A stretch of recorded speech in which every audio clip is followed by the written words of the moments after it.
누가 진정으로 강한 자인가? 누가 진정으로 강한 자인가라는 제목으로 말씀 전하겠습니다. 오늘 본문 말씀은 북쪽 이스라엘을 멸망시키고 남쪽 유다마저도 멸망시키기 위해서 침공을 감행한 그 아수르 군대가 하나님의 심판으로 말미암아 소멸하게 될 것이라는 것, 그리고 그로 인해서 애굽 구스 왕조가 보존되게 될 것이다라는 그러한 예언의 말씀을 기록하고 있습니다. 이러한 예언은 BC 701년 아수르의 침공 사건과 관련된 그러한 예언입니다.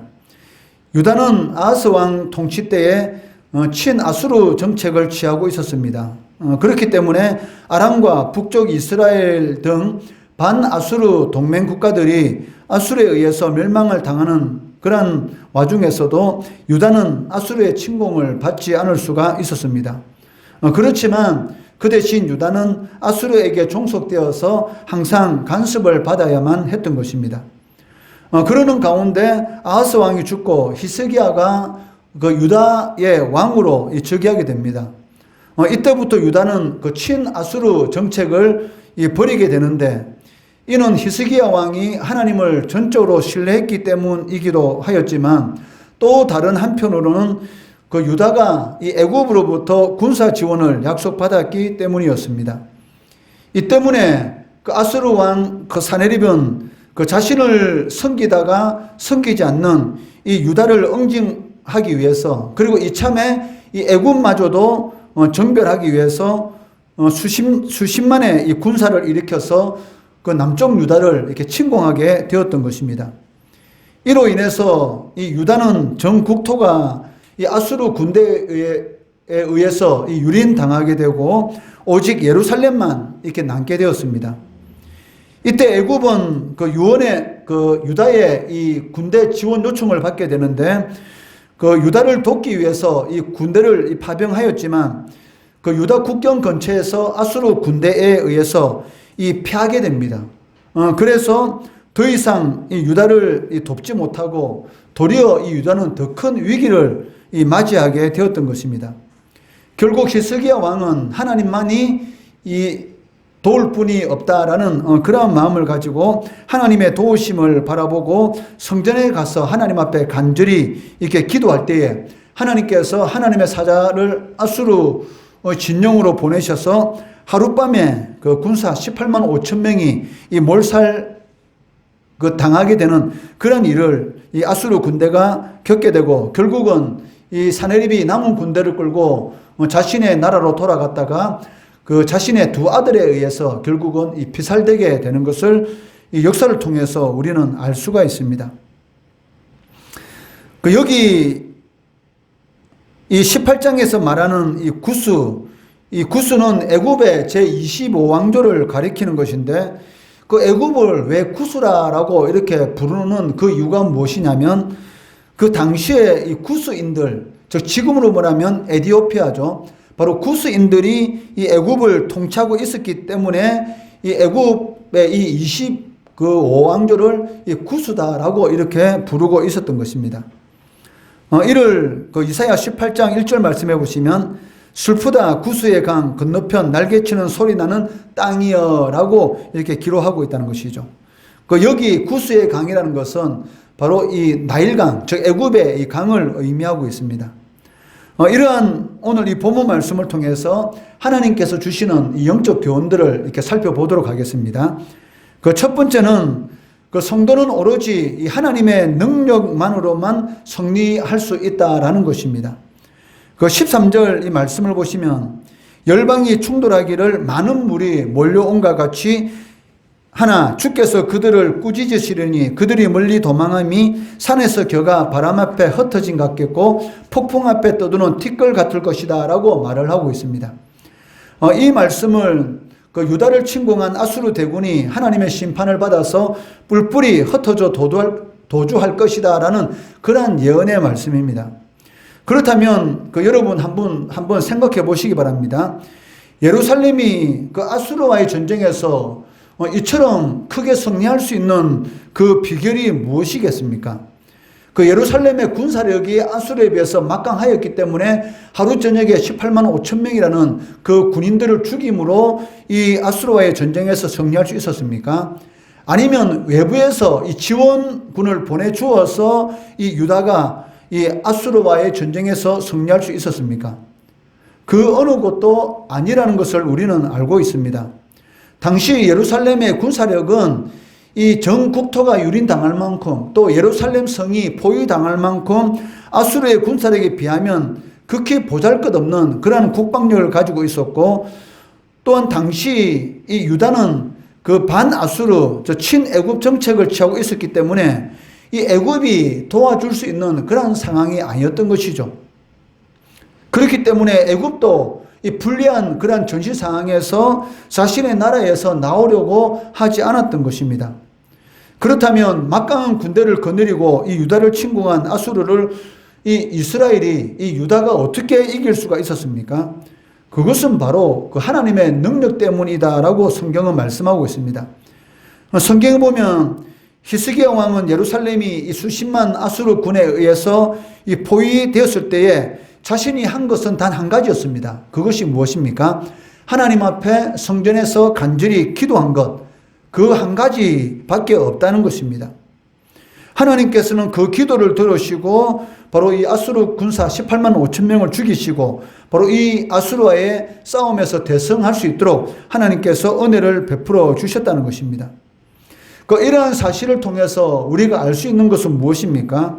성도들이 이 세상에서 승리의 삶, 그러한 삶을 살아갈 수 있는 것은 세상적인 어떤 힘이나 능력보다는 오직 하나님의 능력으로 말미암는다라는 것을 우리가 다시 한번 깨닫게 된다는 것이죠. 우리의 힘과 능력으로는 이 세상에서 승리할 수 없습니다. 하나님께서 우리의 마음 가운데 강하게 역사하셔야 된다는 것이죠. 그리고 우리가 기쁜 하나님께서 기뻐하시는 그러한 그 마음을 가지고 또 하나님의 뜻대로 살아갈 때에 하나님께서 우리의 삶 가운데서 승리할 수 있는 그러한 역사를 일으킨다는 것입니다. 히스기야 왕도 처음에는 이 아수르 군대가 쳐들어왔을 때에 성전에 있는 모든 금은 이 보화를 이 아수르 군대에게 줌으로 인해서 처음에는 아수르 군대가 그냥 돌아갔습니다. 그런데 그 아수르의 이 왕인 이 사네립이 마음이 변해서 다시 또 쳐들어왔던 것이죠. 이처럼 이 세상은 언제든지 변할 수가 있고 이 세상은 언제든지 우리들을 공격할 수 있는 그런 사탄의 역사가 항상 우리의 주위에 우는 사자와 같이 우리를 이렇게 노리고 있다는 것입니다. 이처럼 이 세상의 삶 가운데서 우리가 이길 수 있는 그 비결이 무엇입니까? 바로 전적으로 하나님을 신뢰하고 하나님의 도우심을 구하는 것이죠. 즉 하나님께서 도와주실 때만이 이 세상과의 영적 전쟁에서 그리고 우리의 환난과 어려운 일 가운데서 승리할 수가 있다는 것입니다. 다윗의 고백이 무엇입니까? 여호와만이 나의 목자라는 것이죠. 여호와만이 나의 목자가 되실 때에 쉴만한 물가로 푸른 초장으로 원수가 자신을 둘러 진친다더라도 두려워하지 않을 수 있는 그런 능력, 즉 사망의 어두운 그런 골짜기 같은 그런 환경 가운데 처한달지라도 두려워하지 않는 그런 능력이 자신의 삶 가운데 나타난다는 것입니다. 우리가 왜 이 세상이 돌아가는 그런 환경을 제대로 보지 못하는 그 이유가 무엇입니까? 바로 두려움이지 않습니까? 이 두려움이 마음속에 몰려 들어오게 되면 이 상황을 제대로 파악하지 못하는 것이죠. 그로 인해서 실패할 수 있는 그러한 그 인생의 삶이 될 수가 있다는 것입니다. 다윗도 마찬가지였습니다. 다윗이 10년 이상 이 자신의 장인인 이 사울 왕으로부터 그 좁은 땅덩어리에서 이 목숨을 위협을 받으면서 쫓겨다닐 때 얼마나 두려웠겠습니까? 만약에 다윗이 이 죽음의 그런 극도의 공포에 휩쓸렸다면은 아마 자포자기하였을 것이고 아마 이 판단을 잘못해서 사울 왕에 잡혀서 아마 죽었을 것입니다. 그렇지만 그러한 상황 가운데 있으면서도 불구하고 끝까지 하나님을 전적으로 신뢰하고 다윗은 기도의 사람이지 않습니까? 하나님 앞에 기도할 때에 하나님께서 다윗의 삶 가운데 엄청난 역사를 일으켰는데 그 성경에 보니까 뭐라고 기록되어 있습니까? 사울 왕이 이쪽으로 잡으러 오면 하나님께서는 저쪽으로 피하게 하시고, 또 사울 왕이 저쪽으로 잡으러 오면 하나님께서 이쪽으로 피하게 하시는 그러한 역사를 일으켰다라고 성경은 기록하고 있다는 것입니다. 마찬가지로 우리가 어떤 어려움을 당할 때에, 어떻게 해야 될 바를 모를 때에 하나님께 간절히 기도하면 하나님께서 반드시 우리가 나아갈 길을 보여주시고 또 승리의 기쁨을 누리도록 하신다는 것입니다. 두 번째는 오늘 이 본문 말씀을 통해서 진정으로 강한 자가 누구인가? 바로 하나님과 함께하는 자가 강한 자다라는 것을 말씀하고 있습니다. 18장 2절 말씀해 보시면 갈대배를 물에 띄우고 그 사자를 수로로 보내며 이르기를 민첩한 사절들아 너희는 강들이 흘러 나누인 나라로 가되 장대하고 준수한 백성 곧 시초부터 두려움이 되며 강성하여 대적을 밟는 백성에게로 가라 하는도다 라고 기록하고 있습니다. 이 말씀은 그 유다에 와 있는 이 구스의 저 애굽의 사자에게 선지자 이사야가 전하는 그런 권고의 말입니다. 구스는 이 애굽의 이 침공을 앞두고, 왜냐하면 아수르는 이 애굽까지 침략하려고 하는 그런 계획을 세우고 있었기 때문에 이 구스는 이 아수르의 이 침공을 앞두고 그 동맹을 맺기 위해서 주변에 있는 여러 나라의 이 사신을 이렇게 파견하게 됩니다. 왜냐하면 이 구스가 그 당시 이 구스가 아무리 강한 그런 군사력을 가지고 있다 할지라도 이 아수르를 대적하기는 어려웠던 것이죠. 당시 이 극동 지역에 아수르가 거의 그 많은 나라를 이렇게 정복하였고, 또 그리고 이제는 이 유다와 그리고 애굽을 이 정복하기 위한 그러한 이 계획을 세우고 있는 그런 상황이었기 때문에 이 구스, 즉 애굽 단독으로는 아수라의 전쟁에서 승리할 수가 없었던 것입니다. 그렇기 때문에 이 구스는 주변에 있는 나라와 이 동맹을 체결해서 이 아수르와 대항하려고 그런 계획을 이게 실천하고 있었던 것입니다. 그런데 이러한 상황 속에서 구스를 향해서 동맹을 맺으려고 유다에 온 사신에게 이 하나님께서는 이사야 선지자를 통해서 뭐라고 말씀하십니까? 고국으로 돌아가라. 즉 동맹을 맺을 필요 없다. 그리고 구스에 대해서 뭐라고 말합니까? 강성하여 대적을 밟는 백성이라고 선언합니다. 지금 그 아수르와의 전쟁에서 도저히 상대가 되지 않을 것 같아서 구스가 사신을 이렇게 보내고 있지 않습니까? 그런데 하나님께서는 이 구스에 대해서 뭐라고 말하냐면 강성하여 대적을 밟는 백성이다라고 이렇게 말을 하고 있다는 것입니다. 과연 이 말이 아수르가 무서워서 동맹을 맺으려고 하는 그런 구스의 나라에 어울리는 그런 말입니까? 전혀 그렇지 않다는 것입니다. 그런데도 불구하고 하나님께서는 이렇게 선언하고 계시다는 것입니다. 그 이유가 무엇일까요? 그것은 바로 하나님께서 그들과 함께 하실 것이기 때문입니다. 물론 하나님께서 함께 하신다라는 이사야의 이 말은 그 하나님께서 이 구스, 즉 이 애굽을 직접 도우신다라는 그런 의미가 아닙니다. 구스나 애굽이 비록 유다와 매우 밀접한 그런 연관을 가지고 있었지만 그들 역시 하나님을 모릅니다. 즉 우상을 섬기는 민족이었기 때문에 하나님께서 이 구스나 애굽을 직접 도우겠다라는 그런 의미로서 이사야를 통해서 사신아 돌아가라, 걱정하지 마라 이렇게 말하는 것이 아니고, 유다를 통해서 구스도 이 은혜를 입도록 하겠다라는 그런 의미로 하나님께서 말씀하신 것이죠. 즉 쉽게 말하면 유다를 통해서 떡고물이라도 너희들에게 떨어지도록 하겠다라는 그런 의미를 가지고 있다는 것입니다. 구스는 여러 면에서 아수르에 비해서 이 군사력에 비해서 열등한 그런 나라였습니다. 그런데도 불구하고 아수르에게 멸망하지 않고 세력을 유지할 수 있었던 결정적인 이유는 무엇입니까? 바로 하나님께서 유다를 구원하기 위해서 아수르를 심판하셨기 때문에 그 아수르의 강한 군사력이 이 구스에, 즉 애굽에 미치지 못했다는 것이죠. 그렇기 때문에 이 구스가 살아남을 수가 있었다는 것입니다. 이러한 사실을 통해서 우리가 알 수가 있는 것은 진정으로 강한 자는 바로 하나님께서 함께 하시는 자가 강한 자라는 것을 알 수가 있습니다. 요셉이 그 애굽에 있을 때에 앞으로 애굽에 7년 이 풍년 이후에 그 풍년을 다 이 잡아먹고도 남는 그런 7년 흉년이 앞으로 있을 것이다.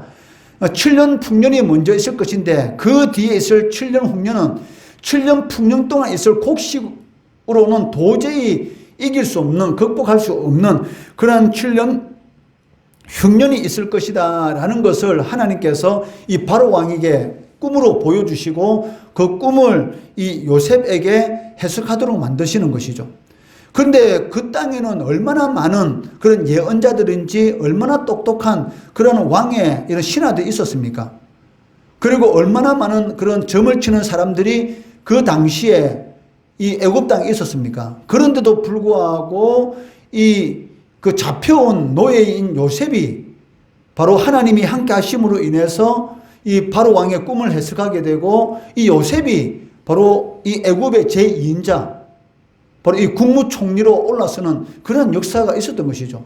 요셉이 잘나서 애굽의 총리로 이렇게 세워지게 됩니까? 그게 아니란 것이죠. 하나님이 함께 하시니까 진정으로 강한 자가 되었다는 것입니다. 요셉은 실질적으로 별 볼 일 없는 사람이지 않습니까? 요셉이 애굽 민족도 아니고 그 타민족인데 그런데 어떻게 요셉이 애굽 민족들을 다스릴 수 있는 그러한 권한을 받을 수가 있었겠습니까? 바로 하나님께서 함께 하셨기 때문에 그런 것이 가능하다는 것이죠. 즉 하나님께서 함께 하신 자만이 진정으로 강한 자다라고 말씀할 수가 있다는 것입니다. 여호수아가 이 오합지졸인 그 이스라엘 백성을 거느리고 가나안 땅에 살고 있는 그 용사들이 살고 있는 가나안 7족속과의 전쟁에서 승리할 수 있었던 비결이 무엇입니까? 이스라엘 백성들은 노예였습니다. 노예에서 구원받아가지고 40년 동안 강나 생활한 거 그거밖에 없었습니다. 그런데 어떻게 이 용맹한 가나안의 7족속들과의 전쟁에서 승리해서 그 가나안 땅을 차지할 수 있었습니까? 하나님이 여호수아와 이스라엘 백성들과 함께 하셨기 때문에 가나안 땅을 정복할 수가 있었습니다. 기드온이 어떻게 300명의 용사로서 수만 명의 미디안 군사들과의 싸움에서 승리할 수 있었습니까? 300대 수만 명, 이게 가능합니까? 불가능한 것이죠. 그런데 어떻게 이 미디안 이 군대, 수만 명의 이런 군대와 싸워서 승리할 수 있었습니까? 바로 이 기드온과 하나님께서 함께 하셨기 때문에 그것이 가능했던 것이죠. 꼬마 다윗이 어떻게 용사인 이 골리앗과의 싸움에서 승리할 수 있었습니까? 다윗과 하나님께서 함께 하셨기 때문에 그게 가능한 것이죠. 이걸 통해서 우리가 알 수 있는 것은 무엇입니까? 진정으로 강한 자는 하나님이 함께하는 사람이다라는 것을 알 수가 있습니다. 하나님이 함께하는 사람은 7번 넘어진다 할지라도 8번 일어설 수 있는 그런 힘이 있는 것이죠. 우리가 이 세상을 살아가다 보면 낙심하고 실망할 수 있는 그리고 의기소침할 수 있는 그런 일들이 얼마나 많습니까? 그렇지만 그러한 가운데 있을지라도 우리가 하나님 앞에 기도하고 하나님 말씀을 묵상하고 하나님께 주시는 그 지혜를 받게만 된다면 어떤 그러한 이런 장애물이라도 이길 수 있는 그러한 능력이 우리들에게 주어진다는 것이죠. 그렇기 때문에 우리가 새벽마다 기도하는 것이고 수요 예배에 나와서 찬양하고 하나님 말씀을 듣는 것이고 매주일마다 하나님 앞에 나와서 하나님 말씀을 들으면서 하나님께서 나와 함께 하시도록 어떻게 하면 나와 함께 하시는가에 대한 그러한 이 비결, 그 길을 배우는 것이죠. 하나님이 함께 하시는 자가 진정으로 강한 자입니다. 이 세상에 아무리 많은 것을 가지고 있다 할지라도 하나님이 함께하는 자를 이길 수는 없다는 것이죠. 순간적으로는 이길 수는 있습니다. 그렇지만 하나님께서는 반드시 승리하도록 만들어 주신다는 것입니다. 오늘 이 본문 말씀을 통해서 우리는 두 가지를 살펴보았습니다. 첫째는 성도는 오로지 하나님의 능력으로만 승리할 수 있다는 것입니다. 그리고 하나님이 함께 하시는 자가 진정으로 강한 자다라고 말씀하고 있습니다. 이 두 가지 이 말씀 꼭 기억하시고 항상 깨어서 기도하시고 또 하루하루의 삶 가운데 말씀 읽고 묵상하시고 그를 통해서 하나님께서 함께 하시는 그런 삶을 통해서 어떤 상황 가운데 있을지라도 진정으로 강한 자, 승리하는 자의 삶을 살아가시는 우리 성도들 되시기를 주의 이름으로 축원합니다.